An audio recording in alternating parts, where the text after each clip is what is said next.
welcome to my Tireside chat. Wow, look at that. I've got SoundCloud playing on my phone. Usually when I play any music on my phone and I try to record a video with my camera, it won't allow me to. But this is playing, which is great. It's this really trippy Twin Peaks remix that I found on SoundCloud that I'm kind of obsessed with and have been listening to on repeat. This makes me very happy. It's all the... You're like, what is this? If you haven't seen Twin Peaks, it might come off as really weird. It's all the... it's the Black Lodge. Anyways, okay, I'm gonna pause that. Pause, maybe. Hey, look at that, it paused. And I've got a bunch of stuff clinking around in the back of the car that I'm hauling back to work. I started deploying Starlink devices for some of the departments at work that they go out in the field a lot into remote places and where there's no cell phone service, and it's really advantageous for them to have internet access. Or to phrase it differently, it's disadvantageous to not have internet access, and adds a lot of hassle and extra man hours where it's usually not necessary in order to, they're doing surveys, taking pictures, and communicating with other team members and engineers, and being out in the middle of nowhere without internet access is hampering, to say the least. So anyways, wanted to briefly touch on the current state of affairs, what's going on with the crypto markets, what's going on. I mean, really, you can talk about crypto markets all you want, the ins and outs of different altcoins, blah, blah, blah. I don't think much of that matters too much at this point. I mean, right now, all of the markets are just we've just kind of been doing this up and down for I don't know how long now. Especially a month, while everybody, bites their fingernails, waiting and hoping to see something positive come out of all these trade wars that President Trump has initiated.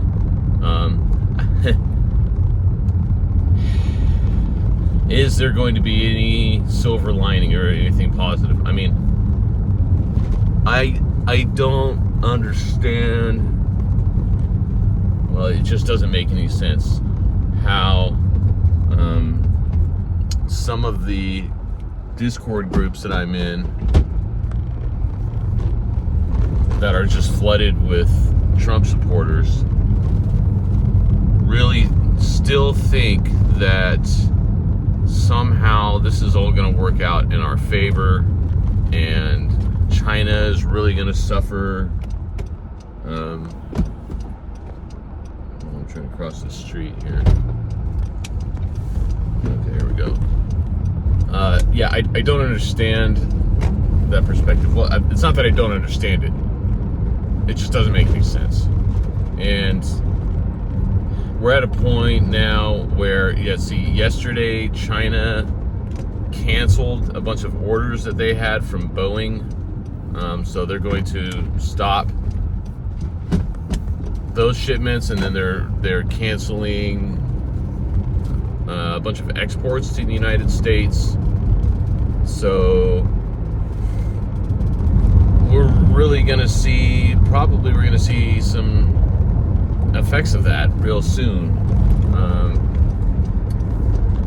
And I think the only way that we can minimize as much as possible the effects of all of this, the best case scenario, really the best case scenario, okay, the second best case scenario would be if Trump came out today and said, just kidding on all these tariffs. Oh, look, a prelude. I'm so easily distracted. It's my old car. If Trump came out today and said, okay, you know what, I made a mistake. she would never say. But you phrase it however you want, Donald. I found that it's in our best interest. We're going to cancel all of these tariffs and have talks with China to try to normalize relations and get back to as close to free trade as possible, and get the world markets up and running again, full force. Let's, be reasonable and sane. I don't see that happening. That would be the second best scenario. I think the best and maybe slightly more realistic, which is, it's getting to be more realistic maybe every day, would be if Congress came out with a bill, a veto-proof bill, which took this tariff power away from President Trump and gave it back squarely into the hands of Congress. And then assuming that the Supreme Court didn't step in and strike that down or something, but I don't know how they could. The Congress has every right. They're an equal co-equal branch of government. They have every right to step in. They're supposed to have the power of the purse, and all of this is being done on an emergency measure from the executive branch. Still based on like the fentanyl trade, smuggling of fentanyl in the United States, and so we're gonna. It's insane. This is all insane. So depending on what happens, more realistically, probably is this going to continue? Who knows? We don't know what to expect, hour to hour. What is this guy in the White House thinking? And there's nobody around him who's going to stop him. They're just all kissing his ass constantly, as we can see from any news coverage. So it's going to take the Republicans in Congress to stand up and do something. And I think with the business community and Wall Street and everyone else screaming about it to their congresspeople and the senators, there's maybe some hope that they'll do something. In the meantime, until all this, either if it gets so bad to where it's at the point where the Federal Reserve, Jerome Powell, assuming that Jerome Powell is still there, unless Trump can replace him, which maybe he'll do, and then if he has control of the Federal Reserve, then that changes things a little bit too. But assuming it gets so bad to where inflation is going nuts, the value of the dollar is plummeting, even more than it already has,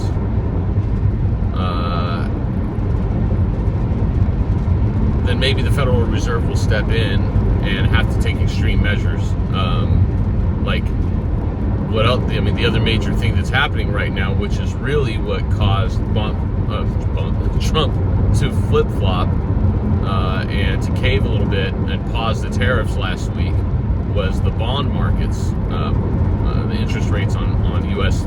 Treasury bonds going up to like 5%.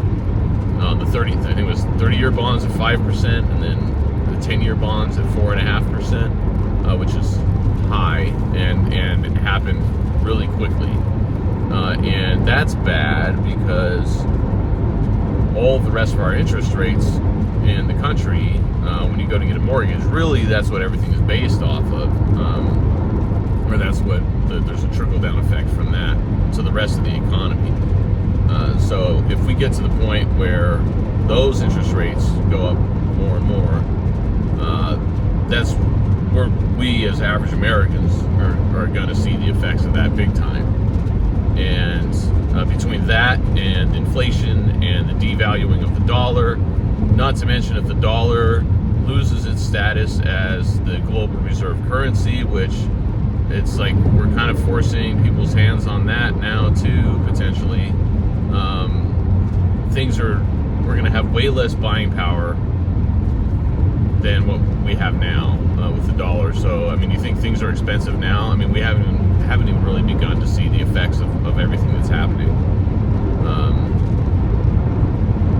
if that all happens, the Fed is going to have to step in. If Japan, who holds, I think, $1.2 trillion in bonds, in treasury bonds, and China is something like 900 billion, start dumping all of their treasury bonds, which I think maybe has already started happening since last week, that's going to cause major capitulations in the market. And oh geez, what's his name? Forgetting his name. One of the guys in Trump's circle who announced that the banks are now, or they was trying to push for banks to start buying U.S. Treasury bonds to try to make up for the sales that Japan and or China or whoever is doing, which is a stupid idea, and that's probably not going to work. But yeah, if U.S. debt, if it costs more and more for us to pay down the interest on government debt, on the deficit, that's going to be really bad. We're heading into a situation now where the national debt, just the interest payments alone, are more than the annual military budget, which is, $800, $900 billion a year, or something like that. And we're having trouble keeping up with that. I mean, there's no good news in any of this. I'm sorry. There's no good news. So, how does this relate to cryptocurrency?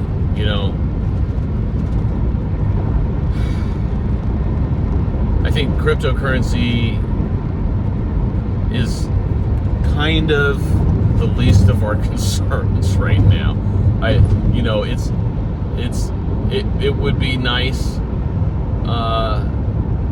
for those of us who hold cryptocurrency, especially in a big way, or for us. I'm not a whale or anything by any means, but I have a good amount of funds invested in crypto, and it would be nice for me if the crypto markets do really take off. But I'm kind of, actually that would for those of us who are in that situation, assuming everything else is going south, as I've talked about, it would be a lifeline potentially.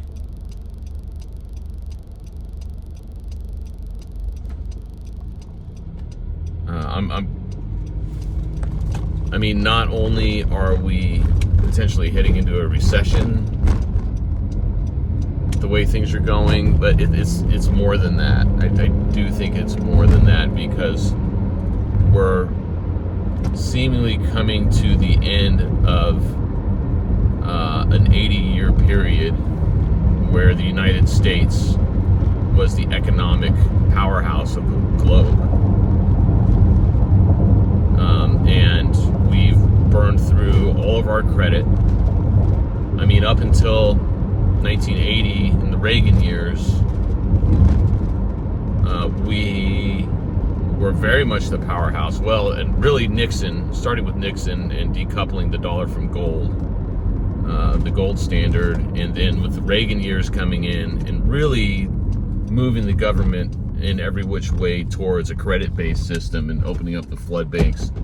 Before the 1980s, nobody really had credit cards, and people paid cash for everything, and things have declined so much from there. It's like they just keep trying to inject more credit into the American dream.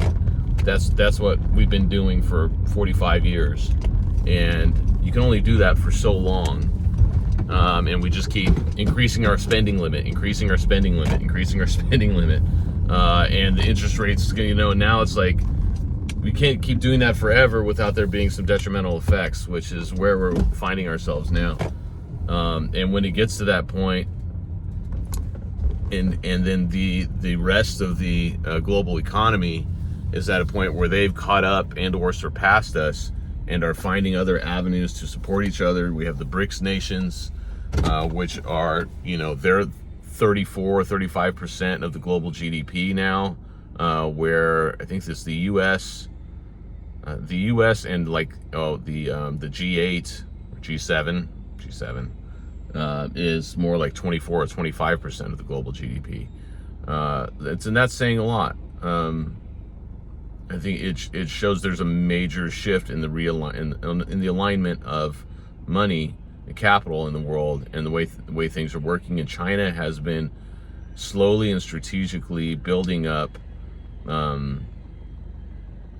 their economy. And yeah, actually they're in trouble right now as well, but they're much better positioned to eventually in the long term come back with their investments and in Africa, and their, the fact that you see a lot of people talking on Fox News and Newsmax and whatever about how China needs us and we need China, but they need us more than we need them. Like, I don't think that's really true.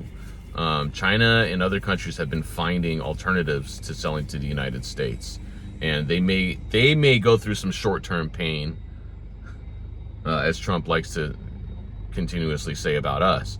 They may go through some short-term pain, but ultimately they're much better, well staged to come out of it ahead. Where in the end, if the dollar is devalued, nobody wants to trade with us anymore because we're unreliable. We're in a lot of trouble long term, a lot of trouble. And I'm worried that, you think that the Depression in the 1930s was bad, and all the things that we had in place or that we put into place to get us out of the Depression are no longer there. This is why, hello, gardener guy, he's right next to my window. This is why, we had, during the Depression, we had so many people, everyone's just like staring at me, talking in my car. We had federal workers hired and public works programs, the highway systems put into place. That's when Social Security was started. And now we're cutting those programs or slashing them. So what are people going to do? It's not like the government's going to be able to jump in at this point. And also, what the other big thing that got us out of the Depression was World War II. And putting unemployed people in the army and or sending them to work in the factories to build tanks and bombs and everything, airplanes and all that. That's not happening this time. And outside of that, any industrial jobs that are created in the United States, we're talking about just manning them mostly with robots. They're not going to be like union jobs at Chevrolet. So I don't know. It's pretty scary times. I, for one, am grateful to be at a company I think that has positioned itself really well. Hopefully to be able to weather some of these potential storms. Even then, I don't know. It could be like post-World War I Germany. Anyway, all right. Well, I'm almost at 20 minutes. On that positive note, all that to say, as far as cryptocurrency goes, I think if the Fed does step in and is forced to initiate quantitative easing and start printing a ton of money, that could mean a lot for Bitcoin and ultimately cryptocurrency. That would be the one silver lining. However, it would simultaneously mean that there would be that much more money printed, and the dollar would be inflated that much more. And my wife is texting me. All right, I'm going now. Bye.